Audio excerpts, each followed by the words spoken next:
Hi, I'm Jason Horsch, owner of Xanadu Gallery in Scottsdale and Pine Top, Arizona, and this is Ask a Gallery Owner. Today's question comes from Lori in California, and she asks, in your book, Starving to Successful, you state, quote, don't date your art, unquote. I've always dated my art. One, what can I do to create a market for my older work, other than becoming instantly famous? Two, should I omit dates from art on my website? And three, how do you avoid dating your work? Most juried competitions request you give a date and only accept recent work. Won't galleries ask the creation dates if you're seeking representation? So, Lori, it's a great question, and this question of dating your artwork comes up with some frequency. You'll see I've written blog posts about it and had discussions online, and there's quite a bit of back and forth about the efficacy of including a date on your artwork. My argument has always been that for an artist who is seeking to promote and sell their work, dates don't offer any benefits and potentially cause some problems. Let's imagine a client who has come into an art gallery and sees your painting, falls in love with it, has the perfect spot where they think they can display it in their home, and is really considering purchasing, and then notices that you signed your name in the lower right corner, and next to it you put 2017.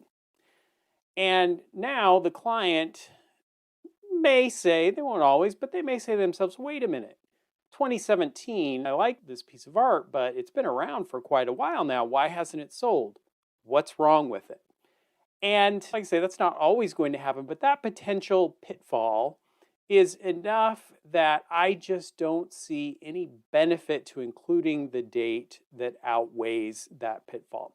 If you have a good inventory system in place, you'll be able to track the age of the artwork. You'll know when it was created. And as you mentioned, if it needs to be newer work for a show, you'll know that. And most juried competitions and shows are not telling you have to have the date on the artwork. They're just telling you that the work has to be newer. Galleries also, you're going to have your inventory out there, potentially multiple galleries at some point. And it may be that you send an artwork to a particular gallery and for whatever reason, it didn't find a home while it was there, it just didn't sell.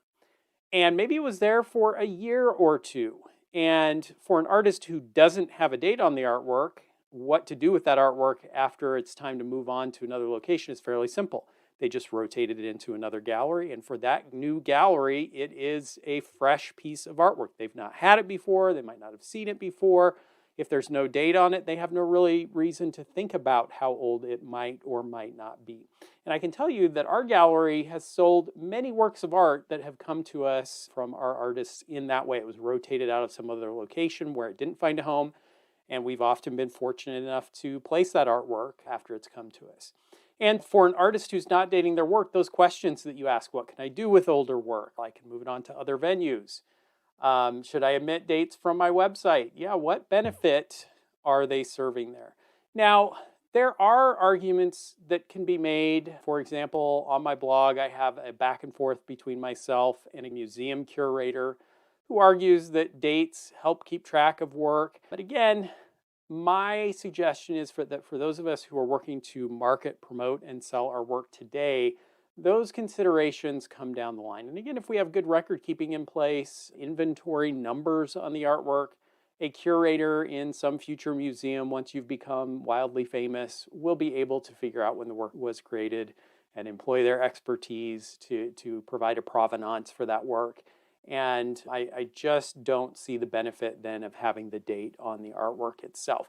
So I would love to hear your thoughts about dating your artwork. Do you include a date overtly on the artwork? What benefits do you see from including that date? What other potential pitfalls that I haven't listed could you see with including a date? Let's have a discussion about the ins and outs of including dates. If you have other questions you'd like me to answer in these sessions, be sure and leave them in the comments below. And before you go, be sure to subscribe either on YouTube or to our blog to my video series so you can see future sessions. Thanks for joining us. I'll see you soon.